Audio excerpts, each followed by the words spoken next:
ఓం వసుదేవసుతం దేవం కంసచాణూరమర్దనం దేవకీ పరమానందం కృష్ణం వందే జగద్గురుం. ఓం శ్రీ రాధాకృష్ణాభ్యాం నమ. కృష్ణం వందే జగద్గురుం, అర్జునం వందే జగదే కబీరం. ప్రతి మనిషి కూడా అప్పుల్లో ఉన్నానండి. మరి ఈ అప్పుల బాధ నుంచి నేను ఏ విధంగా బయటపడాలండి అని ప్రయత్నిస్తూ ఉంటారు. మరి 10,000 రూపాయల జీతం దగ్గర నుంచి ఒక 4-5 లక్షలు రూపాయల జీతగాళ్ళ కూడా అప్పులు అనేటటువంటివి తప్పవు. దీనికి కారణం కుజుడు. ఆ కుజగ్రహము మనకి మీనరాశిలో 2 ఏప్రిల్ 2026 నుంచి ప్రవేశం జరుగుతోంది.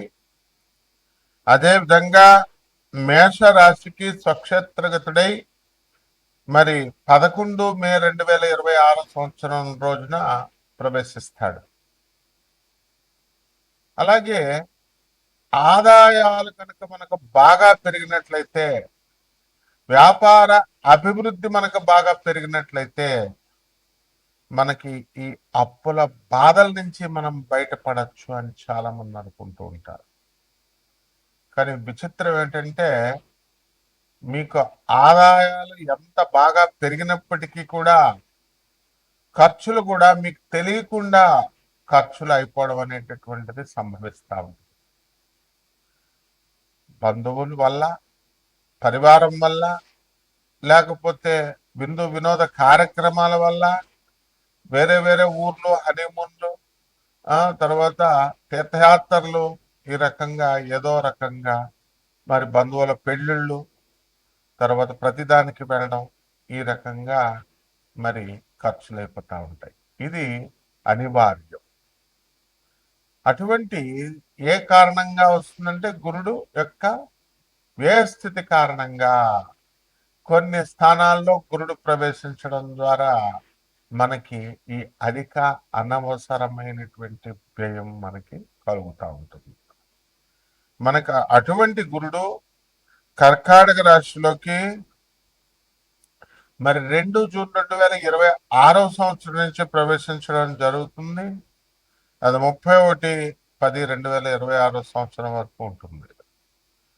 మరి ఏమండి, మాకు ఇప్పుడు 15 లక్షలు, 20 లక్షల రూపాయల అప్పులు ఉన్నాయండి. ఇవి అన్ని చిన్న సైజు వాళ్ళ కోరికలు.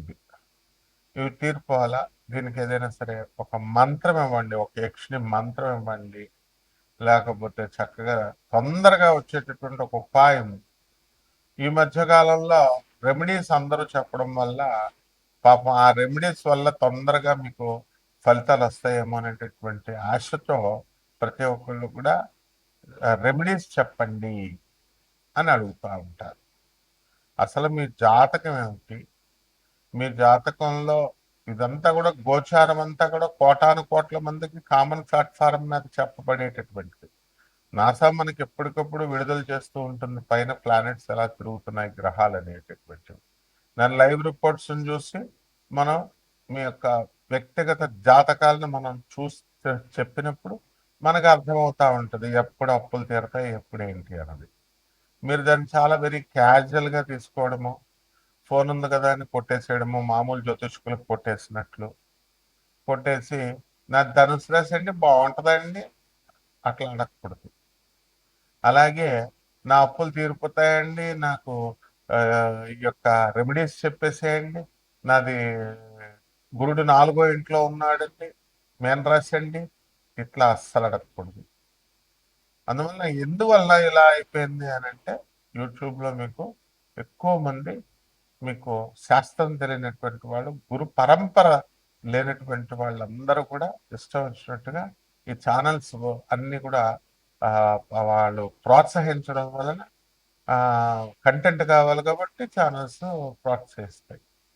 ఇక ఈ డమ్మిగాళ్ళందరూ వచ్చి చెప్పడం వల్ల ఏమైపోయిందంటే జ్యోతిష శాస్త్రం మొత్తం భ్రష్టు పెట్టిపోయింది. మీరు కూడా వాళ్ళు వాళ్ళ ప్రత్యేకత ఉండాలని గురుడు 4 ఇంట్లో 6 ఇంట్లో శని ఇలా చెప్తుంటే మీరు కూడా అలా తయారయ్యారు. మరి పోనీ ఇన్ని సంవత్సరాల నుంచి వింటున్నారు, మీ అప్పులు తీరినయ్యా? ఇన్ని సంవత్సరాల నుంచి ఉంటున్నారు, మీ అక్రమ సంబంధాలు అలాంటివి ఏమన్నా మానుకున్నారా? ప్రవచనాలు వింటున్నారు, ఎంతో మంది ప్రవచనకారులు చాగంటి గారు వీళ్ళందరూ కూడా ఎన్నో సంవత్సరాల నుంచి చెప్తున్నారు. ఒక్కొక్కరు గోశాలు పెట్టుకున్నారు, దేవాలయాలు పెట్టుకున్నారు.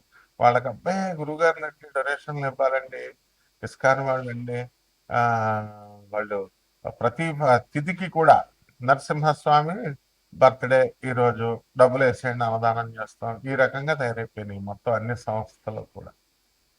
మరి దానివల్ల ఆధ్యాత్మికత భ్రష్టత్వం అయిపోయింది. కాబట్టి నిజమైనటువంటి ఆది గురువు అయినటువంటి పరమేశ్వరుడు మరి చక్కగా ఆయన సిద్ధాంతాన్ని, ఆయన ఐడియాలజీని with no deviations Lord Krishna చెప్పారు.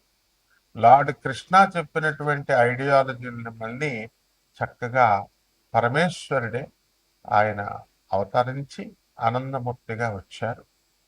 మరి ఆయన ఈ కలియుగాంతానికి మనకి భగవంతుడు కలియుగాంతం వరకు కూడా ఓం నమో వెంకటేశాయ అని అంటాం. వెంకటేశ్వరుడే కలియుగానికి అధిపతి అని చెప్తాం, కలియుగ దేవుడు అంటాం. అలా కలియుగం తర్వాత నెక్స్ట్ ట్రాన్సిషన్ జరుగుతుంది. నెక్స్ట్ యుగానికి, సత్యయుగానికి వెళ్తారు. అప్పుడు మిమ్మల్ని రక్షించేది ఒకే ఒక్క మంత్రం, బాబానామం కేవలం. బం బం బాబా అంటూ శివుడికి చెప్తాం కదా, బాబానామం కేవలం చెప్పబడింది కలియుగ భవిష్యత్తు పురాణంలో. మరి కల్కి అవతారం మనకి చక్కగా శంభాల గ్రామంలో పుడతాడని చెప్పారు. ఆ శంభాల గ్రామమే దానికి గుర్తిచ్చారు, first landscape on the earth. అదే గూగుల్ చేసి చూడండి, సింగ్ భూమి, అదే జార్ఖండ్లో ఉంది, బీహార్లో, జార్ఖండ్లో. మరి అది ఆనందనగర్ దానికి. మరి అక్కడ తపస్సు చేసినటువంటి వాళ్ళు, మరి అక్కడ ఎప్పుడు కూడా ధర్మ మహా సమ్మేళనాలు జరుగుతూ ఉంటాయి. దానికి ఆ యొక్క మంత్ర జపము, చాంటింగ్ జరుగుతూ ఉంటుంది, బాబానాం కేవలం కీర్తన జరుగుతూ ఉంటుంది. ఇవన్నీ కూడా మీరు తెలుసుకోవాలి సీరియస్గా. ఎందుకంటే లార్డ్ కృష్ణ మధురలో పుట్టాడు, దట్స్ ఆల్. గోకులంలో పెరిగాడు. రాముడు అయోధ్యలో పుట్టాడు, అయోధ్యలో పెరిగాడు, అంతే. దానికి రామాయణం మైథాలజీ ఇది కల్పితము, కావ్యము, ఊహాజనితము. శంభాల గ్రామము హిమాలయ పర్వతాల అవతల ఉంటుంది, అది ఎవరు వెళ్ళలేరు, ఊహకు అందదు. ఇలాంటి పిచ్చి పిచ్చి ప్రేలాపనలు చెప్పకూడదు. మీకు తెలియనప్పుడు నోరు మూసుకొని ఉండాలి, ప్రవచనకారులైనా స్వామీజీలైనా. అది తెలియనప్పుడు గూగుల్ జియోలాజికల్ ఎవిడెన్సెస్ ఉన్నాయని చెప్తోంది. ఎన్జిఆర్ఐ ఇచ్చింది certification, Geological Survey of India. గూగుల్లో చూడండి, సింగ్ భూమి అని.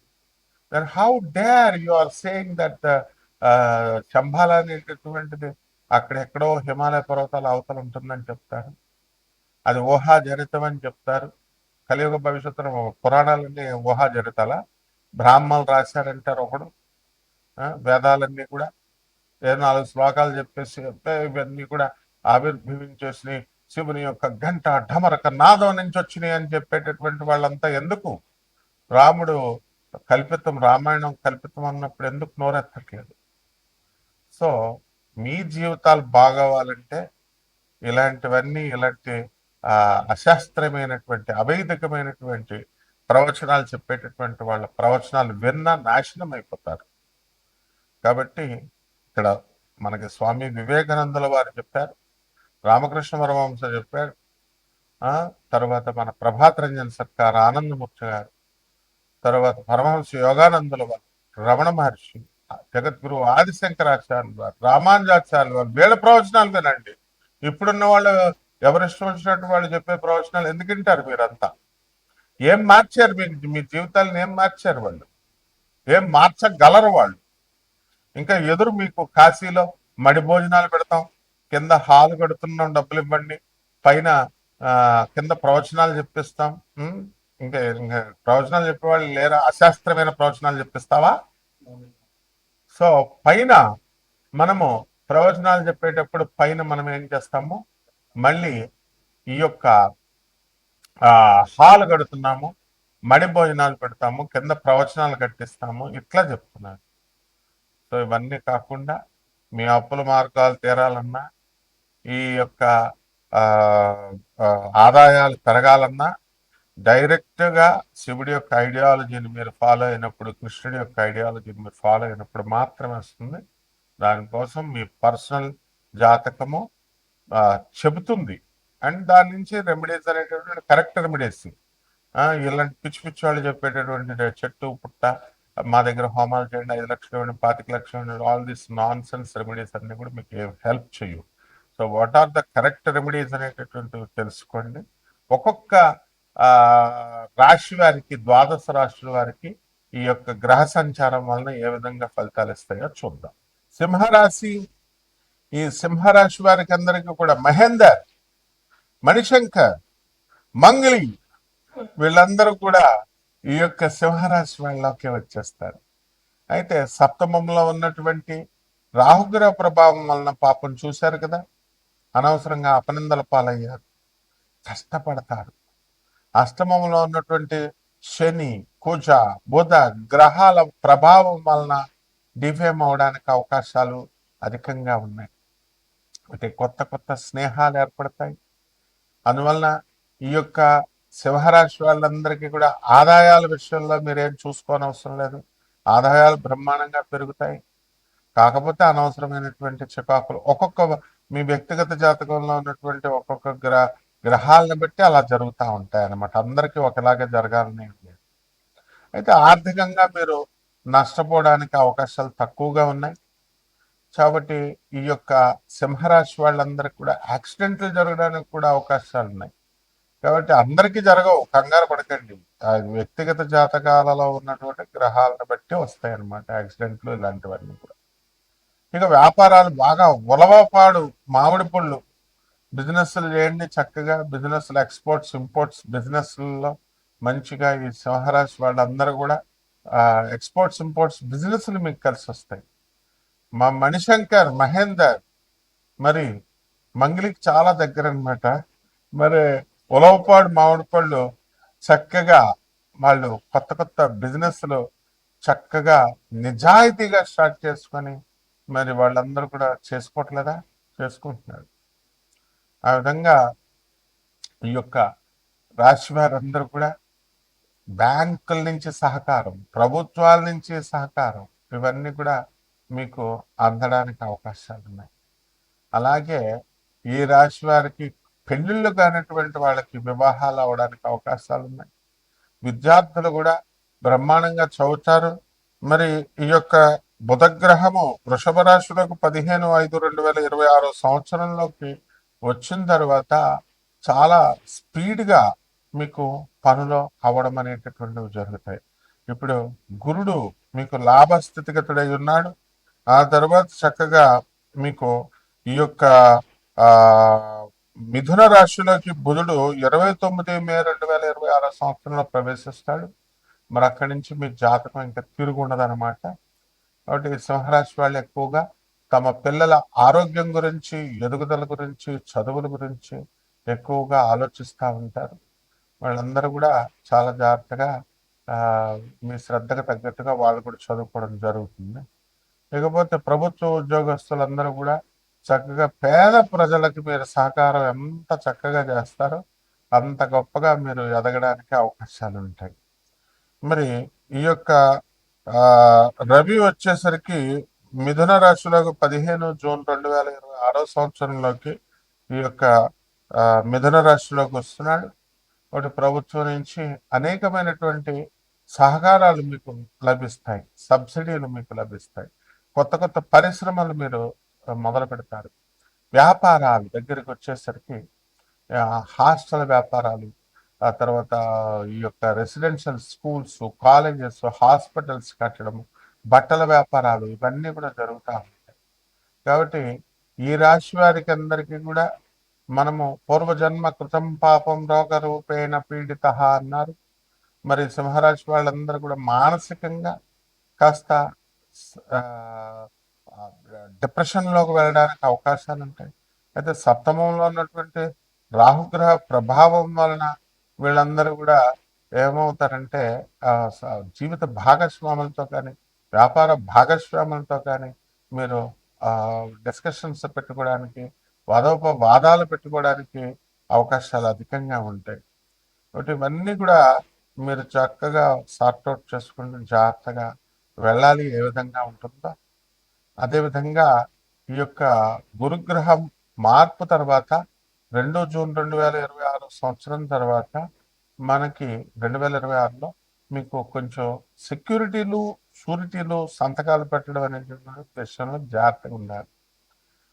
అలా కనుక లేకపోతే లీగల్గా చిక్కులు. ఇప్పుడు మన మంగిలిని తీసుకోండి, అనవసరమైనటువంటి విషయాలకి పాపం అవన్నీ కూడా ఇరుక్కుందా లేదా, పేరు డ్యామేజ్ అయిందా లేదా, ఆ విధంగా జరగడానికి అవకాశాలు ఉంటాయి. కాబట్టి చక్కగా లీగల్గా బిజినెస్లు అన్నీ కూడా మీరు చేసుకొని చక్కగా ముందుకెళ్ళడం ద్వారా ఈ యొక్క రాశి వారందరూ కూడా బ్రహ్మాండంగా ఉంటారు. ఇక గేమ్స్లో క్రీడల్లో కళాకారులు ఉన్నారు, క్రీడాకారులు ఉన్నారు. వీళ్ళందరికీ కూడా చాలా గౌరవ పురస్కారాలు జరుగుతాయి. ఆ తర్వాత అనుకున్నవన్నీ కూడా మేము సాధించలేకపోతున్నాము అనుకునేటటువంటి వాళ్ళ కొత్త ద్వారాలు తెరవబడతాయి. కొత్త కొత్త అవకాశాలు మీకు రావడం జరుగుతుంది. ఈ రకంగా మనం పరిహారాలు ఏమిటంటే, మనకి రాహువు శని ఈ యొక్క బుధుడు కుజుడు ఇవన్నీ కూడా బాగుండలేదు. కాబట్టి చక్కగా మీరు ఈ యొక్క కుజ జపం చేసుకోండి, కుజ స్తోత్రాలు చదవండి. కుజుడికి కిలోంపావు కందుల్ని ఎరుపు రంగు వస్త్రాన్ని ఇచ్చి పేద బ్రాహ్మణులకి మనం మంగళవారం నాడు ఉదయం 9 గంటలకు దానం చేసుకోండి. ఓం సుబ్రహ్మణ్యేశ్వర స్వామి వారికి ఓం శరవణ భవ అంటూ అభిషేకం చేసుకోవడము, మంత్రజపం చేసుకోవడం, అనుష్ఠానం చేసుకోవడం ద్వారా బ్రహ్మాండంగా మీకు ఉంటుంది. అనాథలకి, సాధువులకి, వికలాంగులకి, మరి పేదవారికి సహాయాలు చేసుకోవడం ద్వారా అద్భుతంగా మీరు ముందుకు వెళ్ళిపోతారు. శుభమస్తు.